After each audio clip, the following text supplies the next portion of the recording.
Hello, hello, everybody, and welcome back to another LinkedIn Live. It's Monday again. Happy Monday, everybody. We are live here on LinkedIn and on YouTube. So if you want to check some of the past interviews and without scrolling through my newsfeed, then please head over to YouTube. You can find my channel there super easily. While you're there, subscribe, and you can watch all the past interviews. But now, without me going into too much random rambling, we have an amazing guest here with us today, Sonya. So, Sonya, it's an absolute pleasure to have you. Thank you for being my guest. And I would love to invite you to give us a quick introduction and tell us a little bit about yourself. Well, first, Mia, the honor is all mine. So thank you. And thank you to your audience as well for being here today. It's an amazing thing you're doing. So a brief introduction to myself. Sometimes it's difficult to know where to start. And I guess that would depend on what point of my life you are asking about. But I guess today what I would say is I'm a host as well of my own show, my own YouTube channel.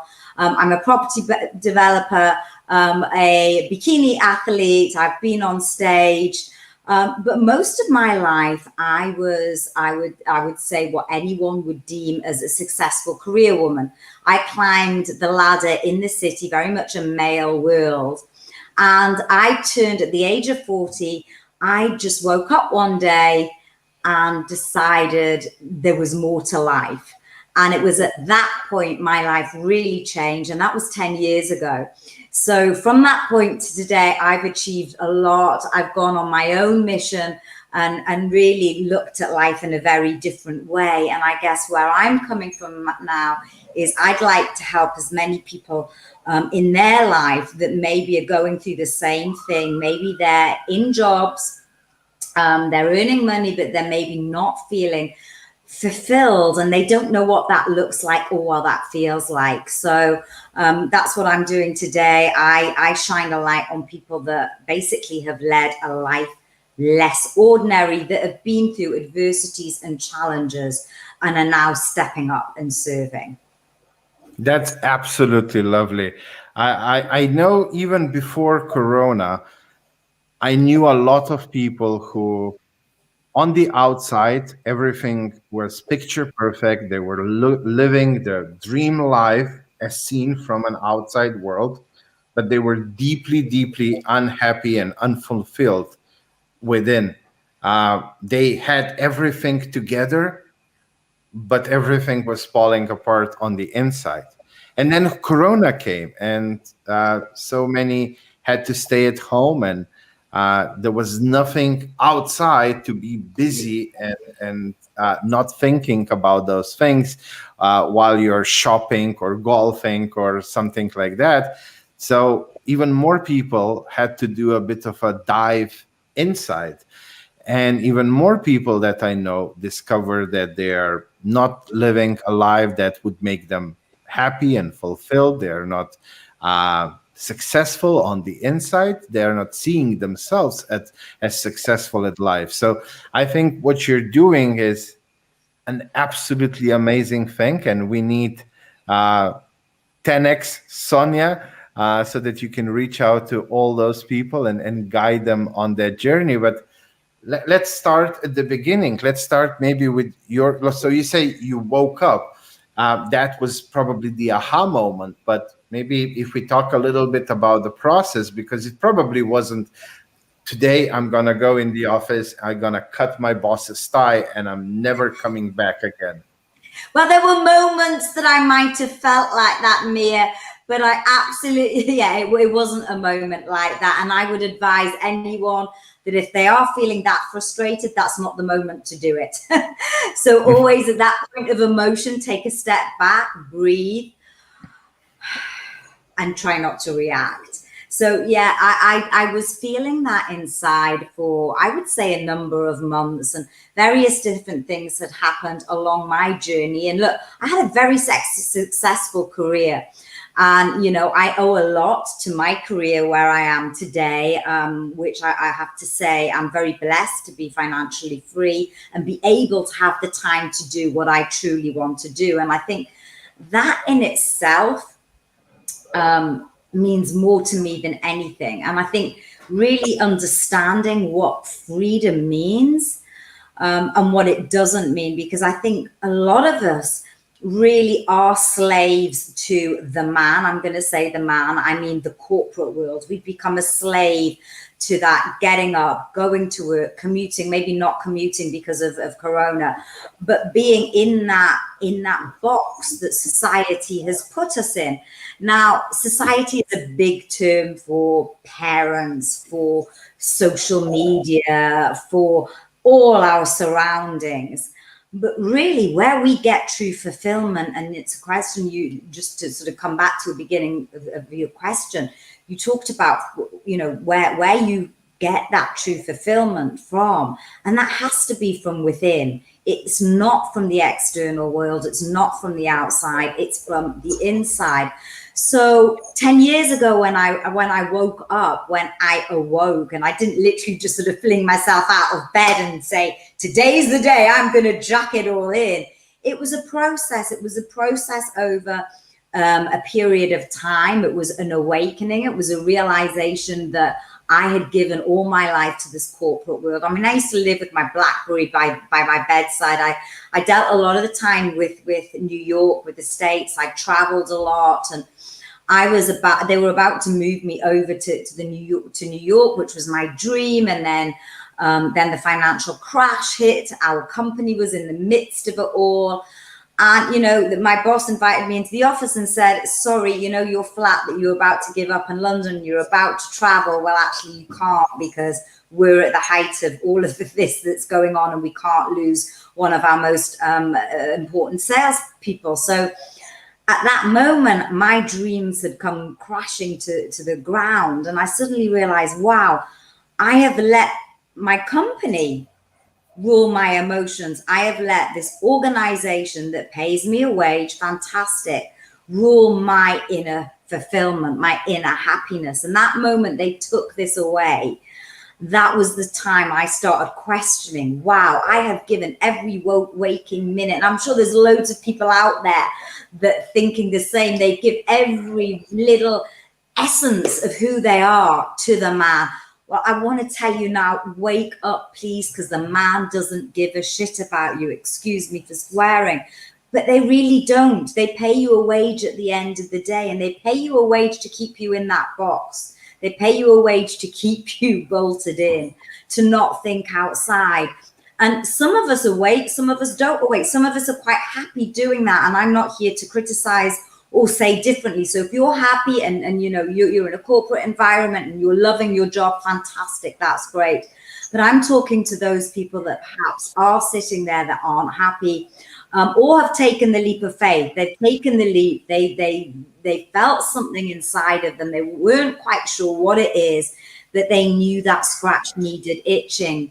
And Miha, what it came down to for me was the thought of me lying on my deathbed, which might sound a bit macabre, but it was that feeling of, I don't want to wake up with regrets. I knew there was something inside of me that I needed to explore.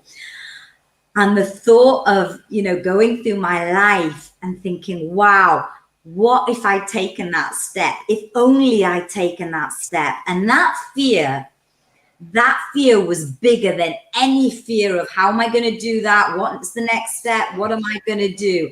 The fear of living with regret, that went ahead of everything else. And that's when I took the step. Sonya, it's so funny that you say that. That's my only fear, and a good fear. Like I always say, fears, are not a very good thing, because they stop you, they dispower you instead of empower you. But there is one fear that I love, and it's the fear of regrets. I experienced it in a different way. I had a grandmother that was just always bitching about stuff she never did or tried or this or that. And I mean, just listening to her for so many years was just too painful. And now I'm scared of stuff, but I take a shot of whiskey if needed. I say fuck it out loud, and I just do it anyway. And I absolutely love how you said that. But Sonia, many people who might be watching this probably had an idea, and it doesn't even have to be a corporate thing. Maybe you are an entrepreneur, you have your own business, but it's not who you are. Maybe, it was your father's business and it's a good business and you keep doing things, but deep down you're unfulfilled because you just want to let the crazy you out, and you're too afraid maybe what the world will say if they see you for who you are. I'm often saying that you are the happiest when you are okay with just being naked and seeing yourself how you truly are, and letting everybody else just see who you are.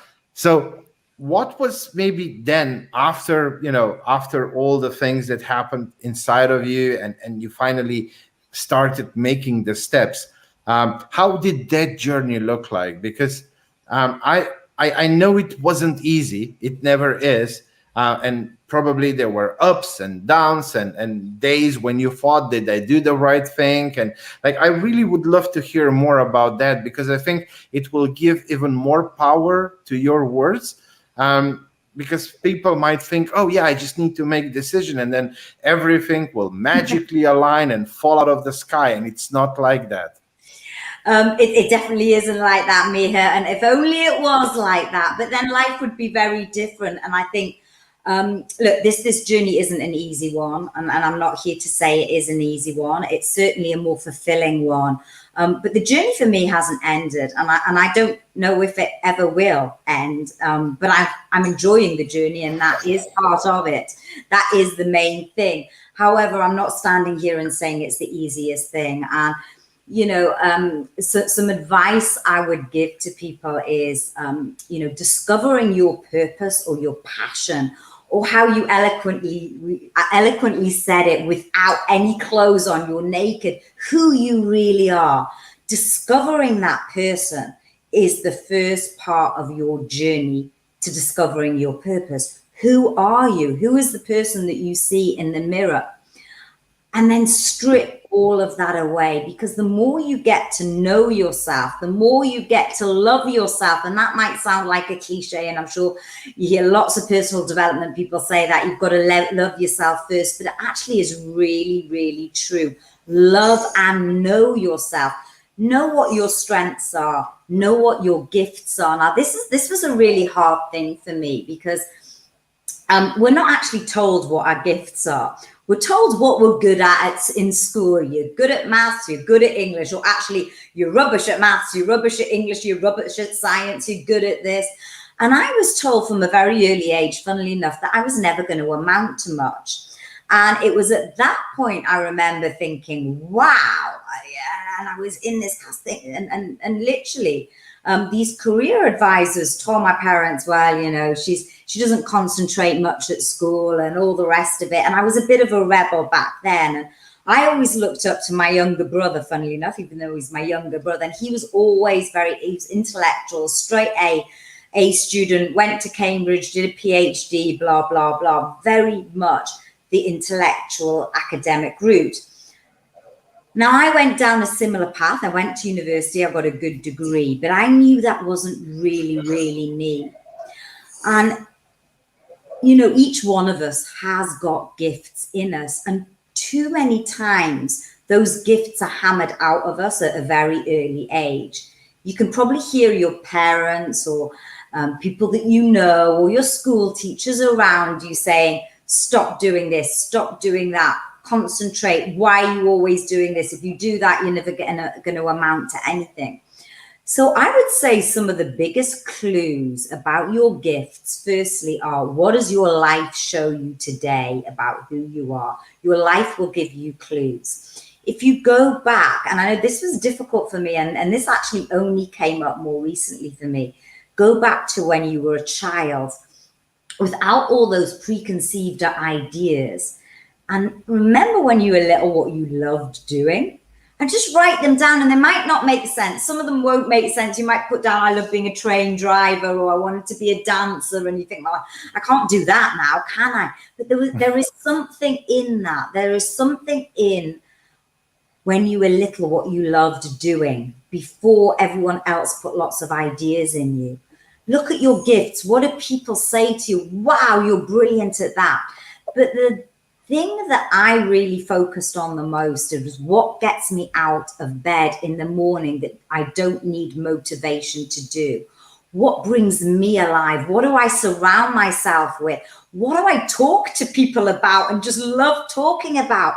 All of these things give you clues to your purpose, to, you know, passion is an overrated word, but to your gifts, to your uniqueness, because we are unique. And I would say if you can take that uniqueness into your business, if you can find a business that you can take value from that, then give value in terms of your uniqueness, then you're onto something that's really going to be fulfilling for you and fulfilling for other people. Because in the end of the day, if you can use your gifts to serve others, then really you are going to be living a fulfilled life, because service in itself is fulfilling. Service and using your gifts, tapping into those things, that's when you will truly, truly feel fulfilled. Now, as you said, is this an easy path? No, it's not. And there are days that I wake up and go, oh my gosh, am I on the right path? What am I doing?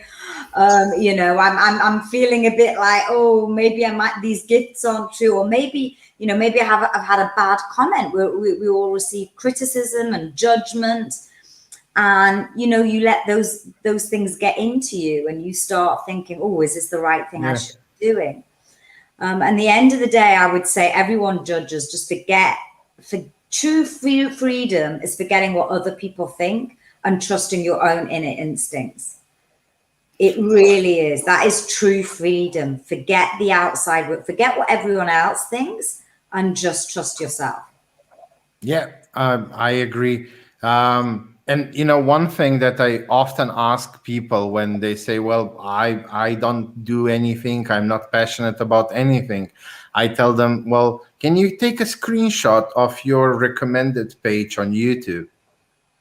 And very often we figure out that they might be passionate about something that YouTube algorithm is serving them on a constant basis. So that can be one way or another way to figure out what you're truly passionate about, what you spend your time on. And even if it sounds super crazy, it just might be turned into something. It is. Your life gives you clues, even what you surround your home with. You know, have you got photos up? Is it photos of your family, photos of friends, photos of the countryside? These are, you know, all of this will give you super little clues to what it is that you love doing. It could be, like I said before, things that you love talking about. You know, you're at a party and you're introduced to somebody. What do you love? What are you exuberant about talking about? What books do you read? You know, that's a great clue. What do you love learning about? We love learning the stuff that we want to teach. I mean, that's an old adage, you know, we teach, we all love learning. And we continue to process and get knowledge in the areas that we love. You know, I mean, I'm very much into my fitness, into my nutrition. And, you know, I love reading articles about, you know, how to get fitter, how, you know, what's, you know, the best things in terms of nutrition and getting, you know, longevity and all of that sort of side of things. So everything leaves a clue. That's Sonya, if you can see, well, Michael already commented a few times saying hi and that you are very right. But now he has a question, and the question is, how do you build self-trust? Would you mind maybe sharing your thoughts on that? So, okay, so self-trust here. Now, you know, that can be a difficult one for a lot of people. So, Michael, thank you very much for that question. It's a great question.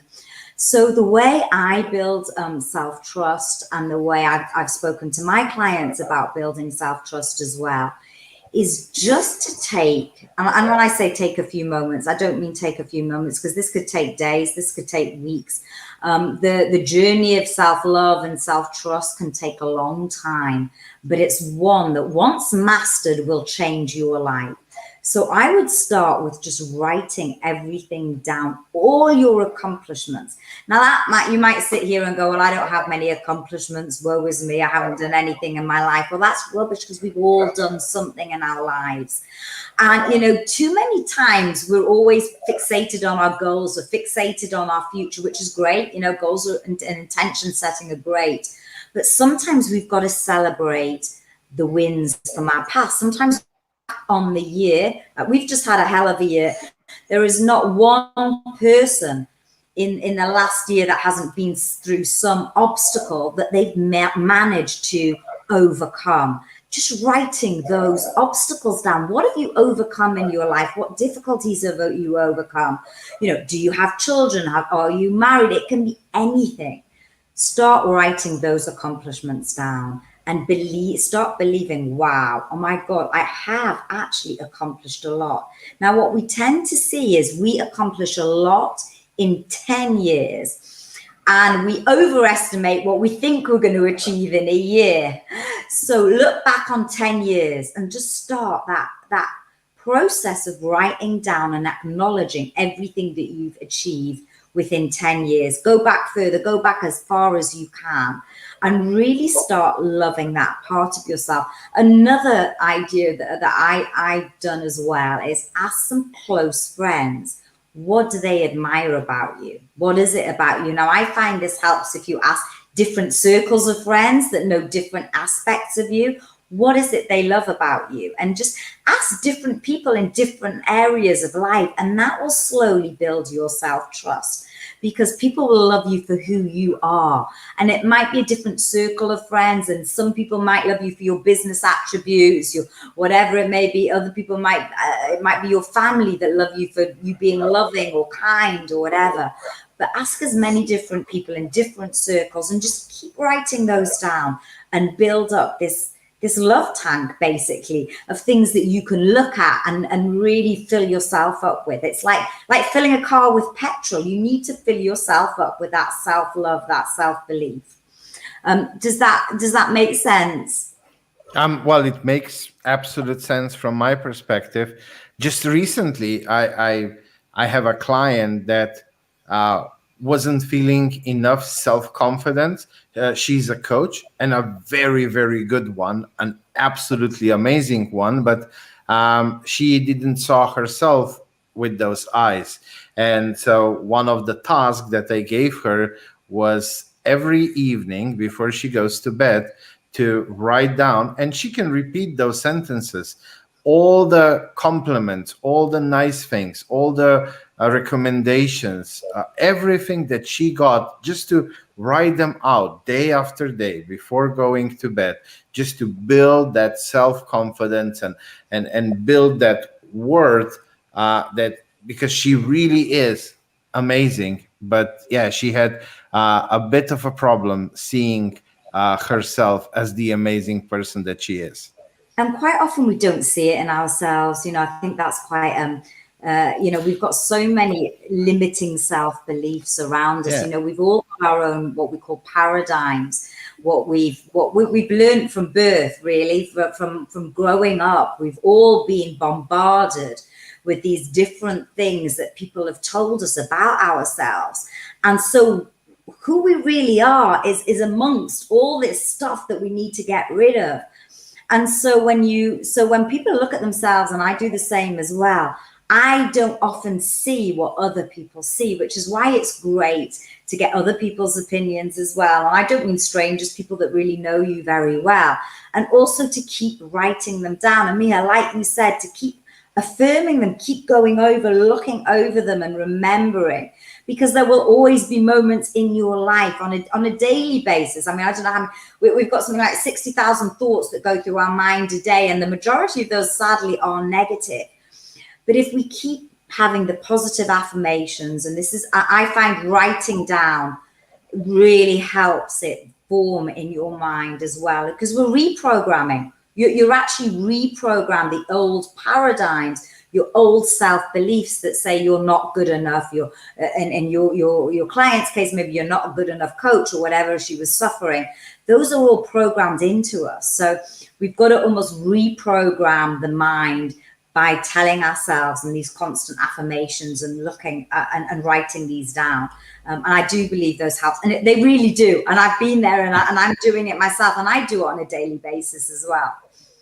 No, yeah, absolutely. It really helps the writing part, because our brain understands things and remembers things more better when we write it by hand. So that's always a good thing when you want to memorize something, or you really want them to be stuck in. Don't just think about it, don't type it out, but really write it by hand. And I guess another thing, well, Michael, I think he mentioned that he's from the US. And I think, at least from the standpoint of us Europeans, we think that Americans are a bit more self-confident, but here in Europe, it's almost it's frowned upon to say something nice, or we really suck at receiving compliments. We do. Yeah, we don't know how to just say thank you and shut the F up. We always have to say, well, no, but that's nothing. That's, yeah, we are both from Europe. Self-deprecate ourselves. So like you say, Mia, someone says, oh my gosh, don't you look wonderful? Where did you get that lovely dress from, for example? Our instant reaction tends to be, oh, this thing? Oh, this old thing? Oh, this is just cheap. It's nothing. And you're right. I worked with Americans for most of my career, actually, in the city. I worked for an American company, and I was in sales. So going over there and selling to Americans, Americans are full of confidence, and it might not be all internal confidence, but certainly from the outside, we certainly as Brits and Europeans see the Americans as very ballsy go-getters and full of confidence. And I think we've got a lot to learn, actually, certainly in certain professions, from the Americans, and the way they do take on this go-get-em way of doing things. So yeah, I would say in terms of confidence levels, and confidence is this front, but it's deeper than that. And true confidence is really not giving a fuck what anyone else thinks about you. Yeah, but still being balanced to listen to people who are smarter than you. A lot of times, when you say, oh, just don't give any fucks about it, people then try to take it a bit too literally. So there still are teachers that are good to listen to, but you have to be really careful who you take something. I mean, that would be like asking my mom something about a car. I mean, of course, I'm not going to listen to her. But then when somebody who has no clue about what we do trolls on our Facebook post, we get all emotional because of it. So yeah, just balancing that out, figuring who it's coming from, and what weight does that interaction has in expertise wise. Absolutely. And Mia, to your point, I absolutely agree. So the judgment I was referring to, I guess, was, people, trolls, whatever you want to call them, people that are not in your maybe line of work, but they like to comment because they feel they have an opinion. Now, the way I look at it is, would I go to advice for that person? If they're an expert in that field and I've said something incorrect, absolutely go for advice to somebody that has that knowledge. But if it's just somebody trolling you because they have they don't know what they're talking about, but they just want to say, well, you talk rubbish, then just ignore that. That's the sort of judgment you should ignore. Absolutely.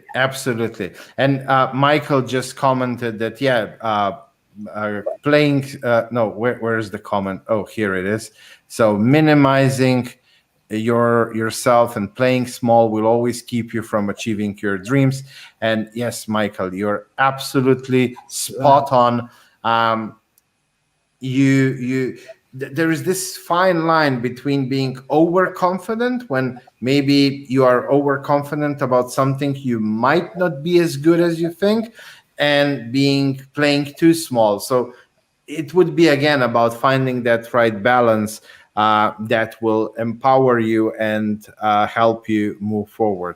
But Sonya, we are at 31-minute mark, so I still have two It's gone questions. so fast. Yeah, time flies when you're having a lovely time, and I already see I'll have to bring you back so that we can finish this conversation and dive even deeper. But two questions. So question number one, uh, who should reach out to you, and what's the best way to get in touch with you? Well, firstly, anyone that's watching this that resonates with me, that maybe is considering leaving their job, and they're not quite sure what to do, where to go next. If you're looking at changing your mindset, your body, your fitness. Actually, funnily enough, at the moment, I'm just about to announce something new that I'm going to be launching.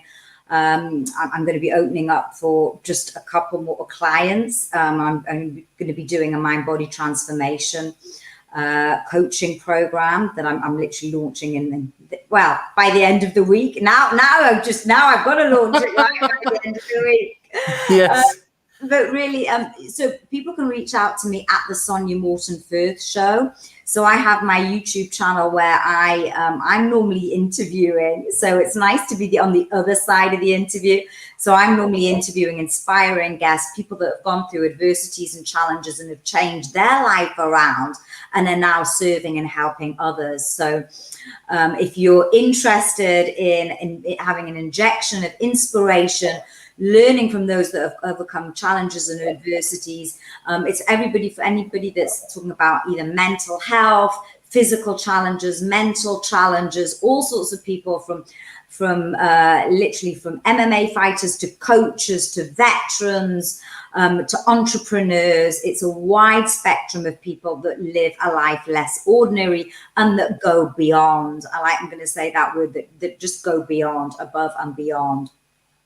So if you're interested in listening to them, catch me on my YouTube channel, press a subscribe, or I've got a podcast as well, the Sonya Morton Firth Show. Yeah, smash the like button. Yes. Sonya, this is a conversation, and I sometimes forget to ask maybe something that you might consider important to share with the audience. So I reserve my last question to always be, what's the last golden nugget of wisdom that you would want to share with the audience before you and I say goodbye for tonight? I think, and just having one thing is quite difficult. But I think certainly more recently, if I were to pick one thing right now that has really changed my life, that's changing my life, is having a real clear mental image of where you want to be and live as though you are there. So having a clear vision of where you want to be. And I mean, literally you visualize it, you're there and you're feeling it now. And enjoy the journey. Just enjoy the journey. Perfect. I'm just gonna throw this seed out there, and for whoever wants to pick it up. But I was thinking a few times already, wouldn't it be wonderful if there would be a startup where you can go and paint them your dream life, the picture of where you want to be, and then they would code a virtual world, and you can put on those glasses and transport yourself there and visualize, walk there and smell and everything, just for, I don't know, twice 15 minutes a day. I think that if somebody is going to offer that, it would be an amazing tool, because visualization and envisioning and being like, if you want to be anything, you first have to be that within you, and then things happen on the outside. I'm a huge firm believer in that. So thank you for that last golden nugget of wisdom. um, Sonya, it was an absolute pleasure chatting with you. We are both quite the chatty ones. And yes, I do want to bring you back again soon, not that far away, because I think there's still a lot that we can continue from this conversation and give even more value to the audience. But for today, I'm just going to say thank you. And I'm going to wish you all the best in your business journey and private journey. And just, yeah, thank you for being my guest. Thank you so much, Mia, and I'll be honored to be a guest on your show anytime. And if any of your audience have got questions for me, if I can be of help and assistance at all, please let me know. And I can't wait for the day. Very soon, we'll get a date in for you to be on my show as well. Mia, thank you so much. Thank you. Take care. Okay, everybody. So another Monday and another amazing interview. So don't you just love Sonya, who she is, what she does? I mean, yeah, her story, amazing. Waking up in her 40s and deciding, I'm not going to do this anymore. I'm going to change my life, and I'm going to change so many people's lives on that journey. Truly an inspiring story, and I absolutely love what she does. So if this interview in any way resonated with you, if there are certain feelings on the inside that you want to dive in and figure out to live a more fulfilled and happier and just not an ordinary life, then I absolutely recommend you to reach out to Sonya. If you're watching this on LinkedIn, she's tagged in the post. If you're on YouTube, just copy paste her name and just Google it. You'll find her straight away. Because yeah, I think that we all need a Sonya in our life to help us and to handhold us a little bit through that crazy process that we will all very much enjoy. So with that said, I wish everybody happy Monday. I wish everybody all the happiness and luck and health throughout this craziness that's still happening, somewhere more, somewhere less. And I invite you back next Monday with another amazing guest, with another great interview. Take care, everybody, and see you next Monday.